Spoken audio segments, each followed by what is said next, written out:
여러분 안녕하십니까? 해외에 계신 동포 여러분도 안녕하십니까? 9월 17일 일요일에 MBN 뉴스와이드 2부, 저는 이상훈입니다. 오늘도 특별한 손님을 모시고 집중 대담부터 출발합니다.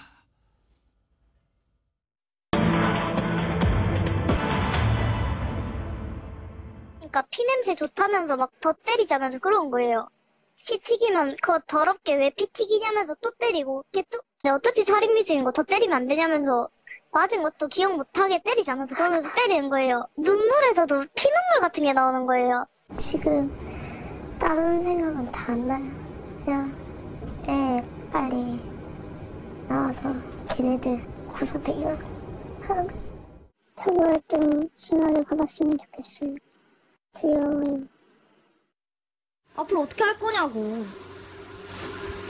앞으로 이런 일 없도록 진짜 조심하고.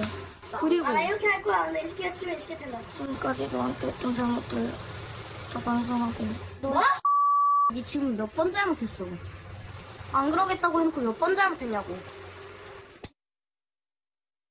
카메라 쳐다보고 얘기하라고. 자, 너 진짜 뒤질래? 자, 무섭습니다. 화면에서 보셨다시피 폭력 범죄가 곳곳에서 벌어졌습니다. 가정폭력, 데이트폭력, 이를 넘어서 요즘은 10대들의 잔혹한 폭행까지 벌어졌습니다. 이런 폭력 범죄 처벌, 각별한 관심을 쏟고 계시는 분이 있는데요. 바로 더불어민주당의 표창원 의원, 지금 나오셨습니다. 안녕하세요. 안녕하세요. 네. 그리고 오늘 저와 함께 대담을 진행해 주실 네 분 패널도 모셨습니다. 안녕하세요. 안녕하세요. 자, 우리 표창원 의원님 어렵게 모셨는데요. 제가 첫 질문을 좀 드리는데 먼저 화면부터 좀 틀어봤습니다. 참 무섭습니다, 봐도. 네.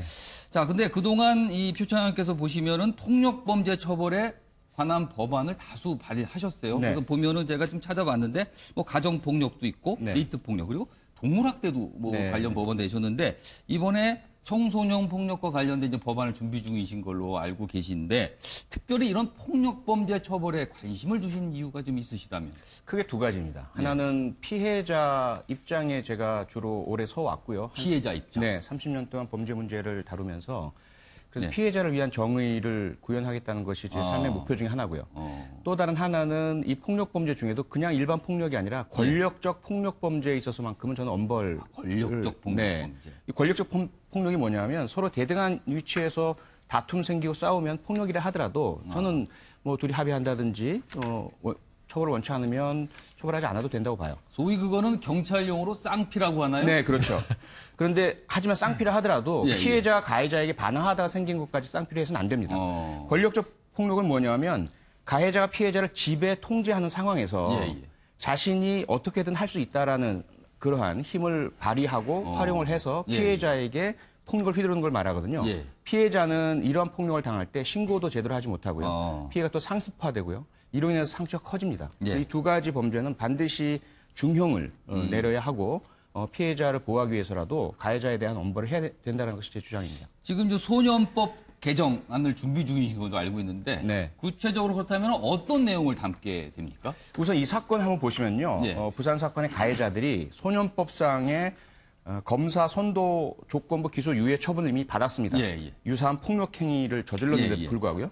그 다음에 소년법상의 보호 관찰 대상자였습니다. 그렇지만은 전혀 형사처벌을 받지 않고 있다 보니까 피해자 입장에서는 이 사건의 피해자뿐만 아니라 다른 피해자들도 있거든요. 너무 무섭고 자신들한테는 악마 같은 가해자고 잔혹한 그 폭력 범죄자인데 우리 소년법 체계에서는 이 사람을 데려갔다가 가해자를 데려갔다가 곧 다시 주변으로 돌아오게 만든단 말이죠. 그리고 또 이번 부산 사건은 6월 29일 날 최초 폭행에 대해서 보복 폭행이었어요. 그렇죠. 왜 신고했느냐라는. 그래서 더 잔혹하다고 지금 그랬단 말이에요. 그렇습니다.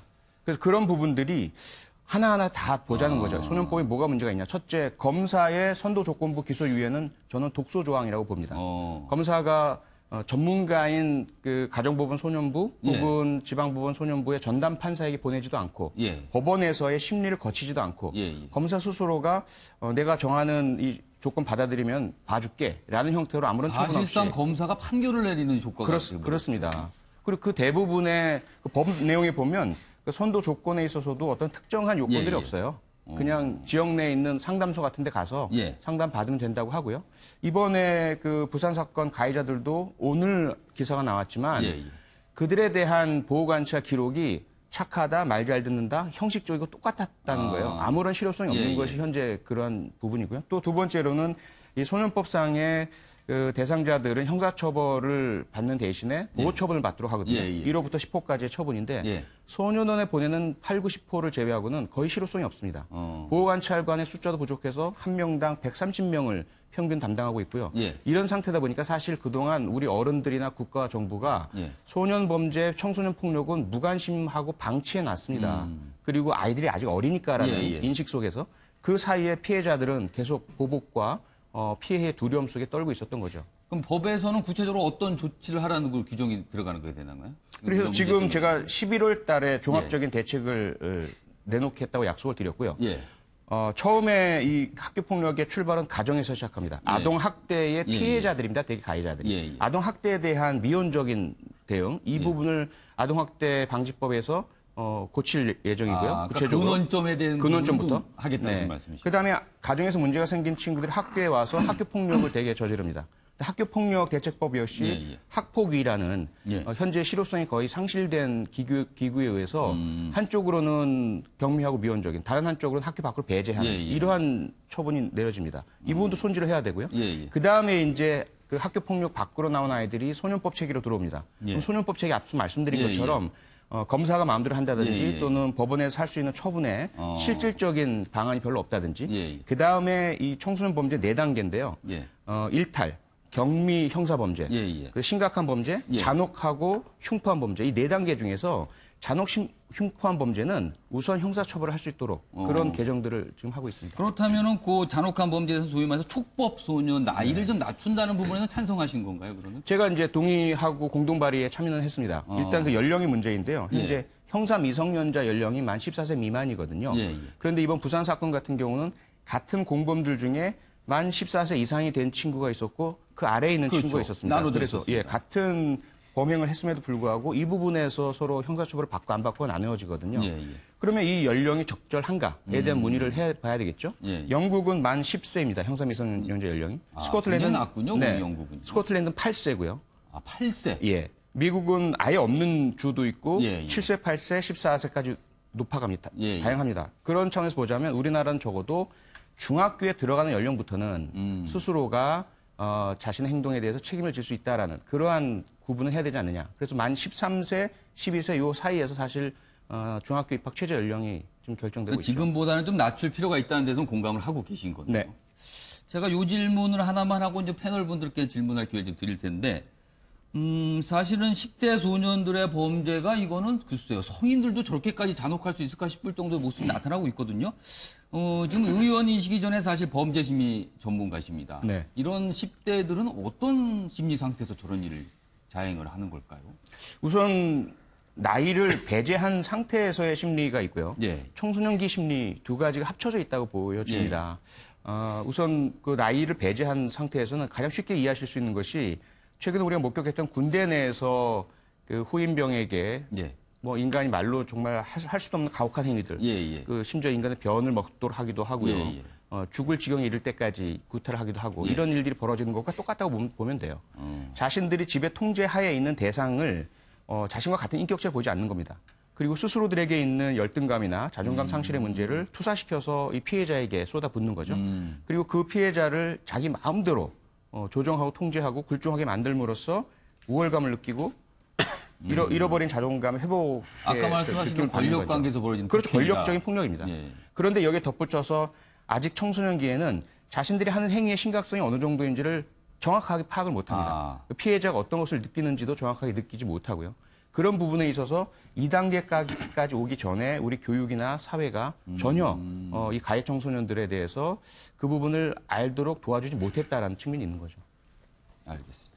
자, 제가 지금 이 정도 했고요. 자, 김성수 문화평론가부터 질문 좀 해주시죠. 예, 제가 알고 있는 통계 자료에 의하면 대검 자료인데 실질적으로 청소년의 흉포 범죄들은 지금까지 계속 줄어왔다고 그 통계가 있고요. 그리고 많은 분들은 미디어에 의한 착시 현상을 지적하고 있습니다. 이런 상황 속에서 그 처벌만을 강화하는 그런 특히나 유엔에서 권고하고 있기는 12세는 최하 기준이고 오히려 계속 올려서 처벌하라고 하고 있고요. 룩셈부르크라든가 또 스웨덴이라든가 이런 나라에서는 룩셈부르크는 18세입니다.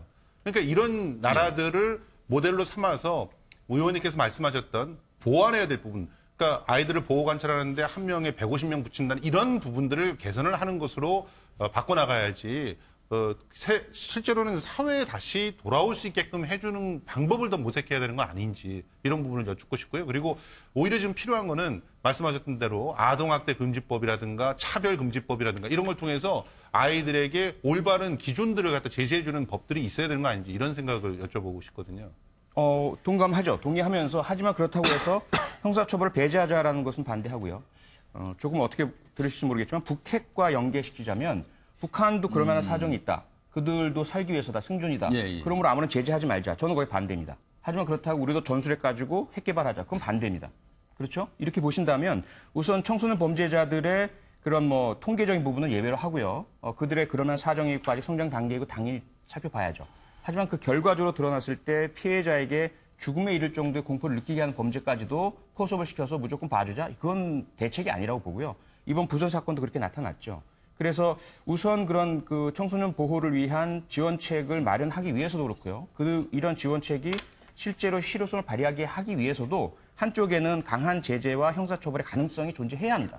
그렇다고 해서 이 가능성을 만드는 것이 무조건 청소년 범죄자들을 계속 형사처벌하자는 것과는 전혀 다른 이야기거든요. 그래서 이 부분은 함께 가야 한다라는 것으로 답변을 하겠습니다. 두 가지만 좀 여쭤보겠습니다. 네. 지금 소년법에 있는 이제 검사의 조건부 기소유예에 관해서 지금 실제 현황은 독소조항 이렇게 얘기를 말씀하셨는데 저는 참고로 90년대까지 검사를 했던 사람이고요. 네네. 이제 이 법조문에 들어가기 전에도 실제는 선도조건부 기소유예를 많이 했거든요. 법은 없었지만 그렇죠? 예, 그 당시에 저희가 했을 때 보면 어떤 범죄를 저지른 아이를 일단 구속을 해서 만약에 내가 정해주는 선도위원과 지속적으로 만나 그분의 지도에 따르면 이건 없던 일로 해주고 만약에 말을 안 들으면 다시 잡아놔서 처벌할 거다. 그렇게 했더니 상당히 효과가 있었어요. 실제로 말을 안 듣는 애들을 재판에 돌렸거든요. 근데 지금은 어떻게 되고 있는지 모르겠는데 지금 말씀하신 것처럼 형식적으로 되는 수가 있겠죠. 아무런 조건들. 그렇게 되면 이건 아무 의미가 없는 건데 그런 이 소년법 이 조건부 기소유예를 좀 더 입법적으로 보완해서 제대로 실효성이 있도록 하게 되면 이것이 가치가 있는지 그걸 한번 여쭤보고 싶고요. 또 한 가지는 이제 형사 미성년자를 14세에서 12세로 내리는 것은 이제 우리 형사법 체계 책임의 연령을 내리는 것도 굉장히 중요한 문제거든요. 그래서 물론 요즘 영양도 좋고 하니까 아이들이 예전보다 큰 거는 맞는데 이게 나라마다 이 문화적인 거에 따라 다르거든요.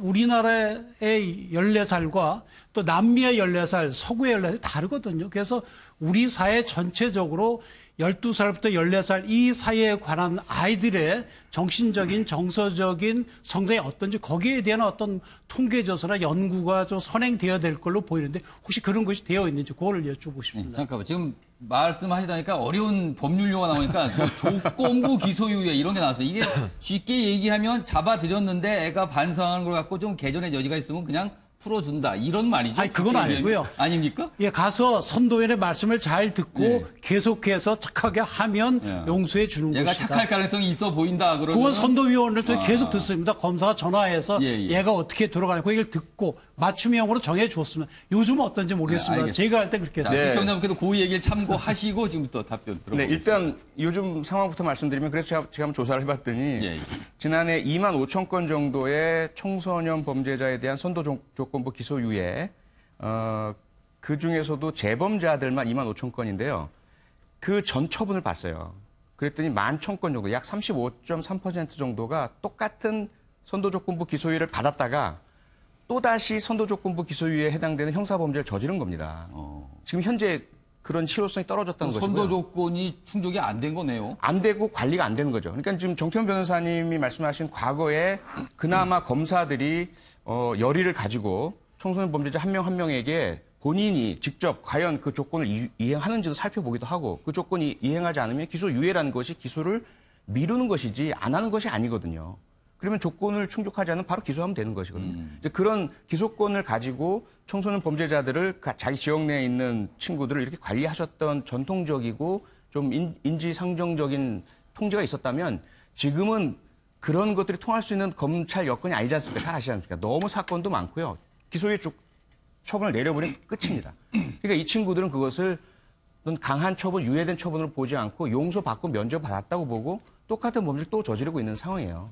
그리고 두 번째 이제 연령 부분에 있어서 아주 좋은 말씀이십니다. 이것은 사실 우리가 발달 심리학 또는 이제 발달 생리학 또 교육학 이 부분에서 답을 내주셔야 하는 것인데 이분도 어떤 결론은 없죠. 각자의 그 시각과 접근에 따라서 당연히 과거에 비해서 훨씬 발달 속도가 빠르다, 성장 속도가 빠르다, 그리고 인터넷 등에 의해서 정보에 대한 획득력이 빨라졌다라는 것까지는 다 아는데 정확하게 객관적으로 12세와 14세 차이에 무슨 어떠한 구분을 바꿔야 할지에 대해서는 학술적으로 내놓고 있지는 못하십니다. 그렇죠. 왜 12세냐 14세는 딱히 뭐 기준은 없는 것 같아요. 예, 이건 법조계와 법학계의 영역이라서 이번에도 저희가 뭐 이것이 정답이라 내놓은 것은 아니고요. 워낙 현상 문제가 심각하다 보니까 국제적인 기준도 앞서 말씀드린 것처럼 뭐 7세부터 16세까지 상당히 다양하고요. 이런 상황에서 우리는 그럼 14세를 대한민국의 상황과 문화 여건 속에서 정했느냐? 아닌 것 잘 아시지 않습니까? 독일법을 개수한 일본을 받아들여서 그냥 우리가 받아들인 것이고요. 그러한 우리가 받아들인 일본 법계는 이미 12세로 하향시켰습니다. 2007년에. 그래서 그러한 국제법적인 변화도 있다는 것 말씀드리겠습니다. 제가 요거 하나만 좀 추가로 하고 다른 분께 질문 드릴게요. 지금 강력범죄에 대해서는 19세가 넘어야지만 성인 대우를 하지 않습니까? 처벌을. 근데 지금 그 부분에 대해서도 좀 낮춰야 된다는 얘기가 있거든요. 그 부분은 어떻게 좀 보고 계세요? 그 부분도 역시 뭐 같은 그 접근인데요. 문제는 국제아동인권권리협약에 18세라는 것은 정해져 있습니다. 이것은 뭐 문화나 지역적 차이를 넘어서 그래서 18세라는 것 자체를 조정하는 것은 조금 문제가 있고요. 다만 그 18세 연령에 해당되는 보호 대상 청소년 중에서 그들이 저지른 범죄의 성격에 따라 그 보호 특칙을 완화시키거나 유예하거나 또는 넘어서야 할 대상들이 있습니다. 국가별로 그러한 차이들은 좀 있는 거죠. 그런 특칙들을 우리가 어떻게 할 것이냐가 특정 강력범죄 처벌에 관한 법률이라든지 폭력해 등 처벌에 관한 법률이라든지 이런 법률에서 그 의유를 하고 있는 거죠. 바로 그 부분 제가 질문하려고 그랬는데 이양 나왔으니까 추가로 하시죠. 저는 그 의원님이 뭐 피해자 입장에서 봐야 된다 또는 이게 권력 폭력을 엄벌해야 된다 이런 건 상당히 동의를 하고요. 그다음에 제가 하나 조금 전에 요 문제인데 아까 조금 전에 말한 것처럼 이게 유엔 아동 권리 협약에 보면 18세 미만에게 사형이나 그다음에 무기징역은 못하게 돼 있어요. 아니요. 가석방을 할 수 없는 종신형을 못하게 돼 있죠. 그렇죠. 가석방 할 수 없는 종신형. 그게 저희는 종신형이니까 이제 무기징역 보는데 저는 이게 제가 알기로 미국은 이 협약을 동의 안 한 걸로 알고 있어요. 왜냐하면 이게 미국은 18세 미만도 이게 사형식인 예도 있습니다. 근데 제가 보기에 그러나 형량은 좀 제약이 있다 봐요. 지금 이게 18세 미만은 무조건 이게 15년으로 보고 그다음에 특정 강력범죄는 20년이 돼 있잖아요. 그런데 이번에 인천초등학교 학생 살인 보면 이게 가석방이 또 3분을 돼버리면 거의 이게 몇 년 살고 노게 되는 그럼 이게 피해자 입장에서는 큰 문제고 따라서 이게 제가 보기에 무기징역 사형은 못하더라도 형량을 이게 좀 조정할 필요 있지 않나 이런 생각이 듭니다. 어떻게 생각하시는지? 네, 그 부분이 상당히 좀 어려운 부분인데요. 말씀하신 것처럼 일반 형법상의 가석방 요건은 3분의 1입니다. 그런데 소년법상은 무기징역형을 선고받았을 경우에 5년만 복역하면 가석방이 시작됩니다. 네, 맞습니다. 네, 그런 차이가 있다는 걸 먼저 말씀드리고요. 그다음에 말씀하신 것처럼 우리는 국제아동권리협약 가입국이고요. 그리고 18세 이하 청소년에 대한 사형이나 가석방의 가능성이 없는 종신형을 하지 못하도록 규율하고 있습니다. 근데 무기징역이라는 것은 말씀드린 것처럼 5년 복역 이후부터는 가석방이 가능하기 때문에 이 요건에 해당되지 않습니다. 그런데 인천 초등학생 피살 사건의 경우에 주범이 만 18세 이하 17세, 만 17세고요. 종범, 공범은 오히려 19세입니다. 그래서 요 나이 차이 때문에 공범은 무기징역 구형을 받았는데 주범은 오히려 20년형을 구형받았어요. 그러니까 피해자 부모님 입장에서 이해를 못 하시는 거고 일반 국민의 법감정도 이해를 못 하시는 거죠. 그래서 그러다 보니까 일단 우리가 그 접근이 저는 사형이라는 사실상 우리가 집행하지 않고 있는 부분에 대한 문제를 선결해야 하고요. 근데 무기징역의 성격에 대한 것들을 또 우리는 다시 한번 선결을 해야 합니다. 그런 상황에서 이 사건에 대한 그 청소년 특칙 적용을 어떻게 할 것이냐의 문제가 나오는 것이죠. 그래서 이제 특정 강력범죄 처벌에 관한 법률 제4조의 개정에서 20년이 아닌 25년을 하자, 혹은 30년으로 하자 대안들은 많습니다. 근데 그 정답이 무엇입니까? 그 숫자의 정답을 찾을 수 없거든요. 그래서 일단 저는 그 배제하자. 그리고 판사에게 사법부의 그러한 판단의 개개 사건에 관한 판단을 권리를 이양하자 이러한 이제 주장을 제가 하고 있는 것입니다. 김남국 변호사가 아침부터 질문을 참 많이 준비했는데 마지막 기회가 되네요. 제가 질문을 하려고 새벽 4시 반에 일어났는데요. 자, 질문하시면 앞서 변호사님께서 먼저 많은 질문을 하셔가지고 질문하는 동안 표창원 의원께서는 물 좀 고맙습니다. 예. 네, 저는 이 문제의 진단부터가 조금 잘못되지 않았나라는 그런 질문을 좀 드리고 싶습니다. 저희가 이제 이런 어떤 흉포화된 어떤 범죄에 대해서 처벌을 해야 된다라는 쪽으로 여론이 들고 있는데 객관적인 어떤 데이터나 자료를 보게 되면 2011년도에 소년의 어떤 흉악 폭력 범죄 현황을 보게 되면 4,049건이었다가 2015년도에는 2,713건으로 오히려 한 32%가량이 줄었습니다. 그렇죠. 그러니까 완전히 그 자체 흉악범죄 자체도 굉장히 줄었다는 거죠. 그렇다라고 한다면 이런 어떤 예외적인 어떤 흉포화된 어떤 범죄를 처벌의 어떤 기준으로 잡아가지고 소년법이라든가 형법이라든가 이런 것들을 개정해야 되는 어떤 필요성을 우리가 보아야 되는 것인지 그런 어떤 의문점이 근본적으로 하나 있다라고 생각이 되고요.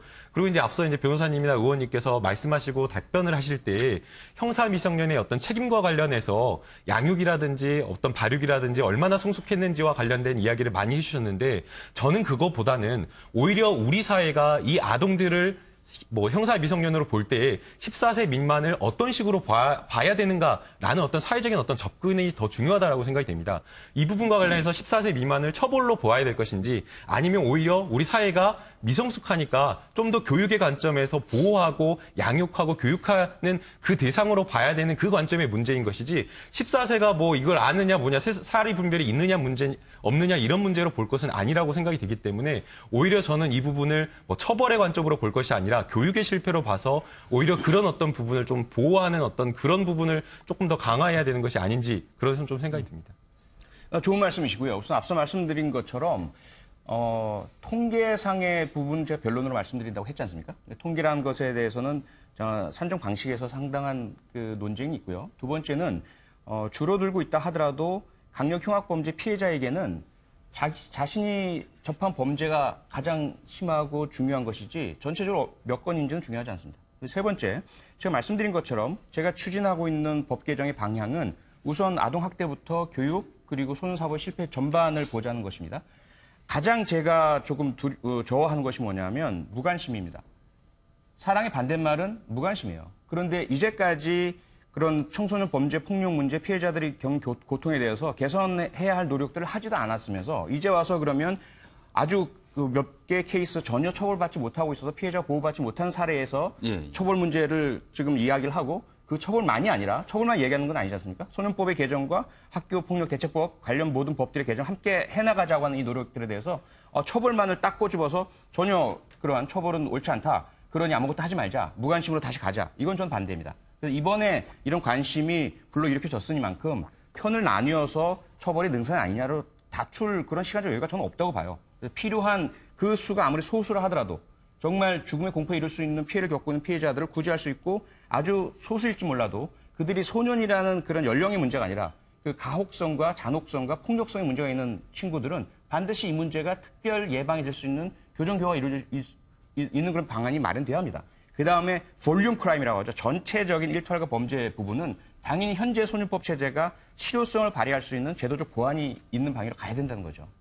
알겠습니다. 사실은 어떻게 보면 오히려 우리 사회에서 문제를 논의해야 될 부분은 처벌을 강화해야 될 부분이 아니라 소년법에서 소년 보호 보호 처분을 받는 그 학생들에 대한 어떤 보호 관리가 좀 부족하다라는 부분을 지적해야 될 것 같습니다. 같이 가야 되는데 과거에 이런 문제가 생기면 유사한 논의가 계속 있었어요. 그래서 소년들은 교육이 더 중요하고 가정이 중요하지. 그러면 어떻게 하죠? 장기적 체계적으로 우리 가정들 전체를 어떻게 행복한 가정으로 만듭니까?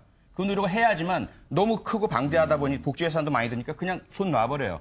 그리고 나서 그럼 처벌에 대한 부분들은 그냥 또 방기하고 넘어갑니다. 그러니까 지금 이 상태가 방치된 배경에는 우리 어른들, 책임 있는 당국자들, 전문가들이 서로 입장만 차이만 얘기하고 논쟁하다 끝났기 때문에 그래요. 이제는 그러지 말자는 거죠. 이제 실질적인 노력들을 하고 고쳐 나가자는 겁니다. 제가 요거 마지막 질문을 요건 하나 좀 드릴게요. 그동안 표 의원님께서 여러 가지 제가 이제 표현한 걸 이렇게 입장 발표하신 걸 좀 찾아보니까 과거에는 이 처벌을 강화하는 것이 과연 범죄 예방 효과가 있겠네. 오히려 범죄 재범률을 높일 수도 있다. 이런 입장이셨는데 최근에 이런 소년법 강화를 하는 거 보니 입장이 조금 바뀌신 게 아닌가라는 느낌이 좀 드는데. 아니죠. 그럼 저는 입장은 늘 똑같고요. 일반적인 엄벌주의는 좀 반대입니다. 늘 그래 왔고요. 하지만 특별한 부분, 말씀드린 것처럼 저는 계속해서 그 신상 공개 제도를 주장했습니다. 흉악범죄자. 예. 많은 인권 차원의 반대들 또 저에 대한 비판, 비난이 있었죠. 그리고 CCTV 도입 저는 주장을 했고요. 예. 그다음에 아동 성폭행범에 대해서는 사형보다 더 높은 7년 이상을 주장을 했습니다. 왜냐하면 3년 이하면 집행유예가 가능하기 때문에 계속 집행유예로 나오는 거예요. 이거는 사형이 가장 무거운 범죄인데도 5년 이상의 유기징역인데 예. 더 높게 하자 그래서 형사법계에서 난리가 났었습니다. 그런데 저는 그게 주장했고 관철됐어요. 그런 일련의 앞서 말씀드린 것처럼 권력적, 폭력적 범죄, 예. 피해자를 집에 정복하고 통제하는 자들이 저지르는 잔혹하고 가혹한 범죄는 중형을 내려야 한다는 것이 저는 일관된 그런 주장이고요. 이번에도 마찬가지 맥락입니다. 알겠습니다. 지금 여러 가지 말씀하신 것 중에 피해자 입장에서 좀 볼 필요가 있다라는 말씀이 가장 인상적이지 않은가 싶습니다. 자, 지금까지 더불어민주당의 표창원 의원이셨습니다. 감사합니다. 고맙습니다.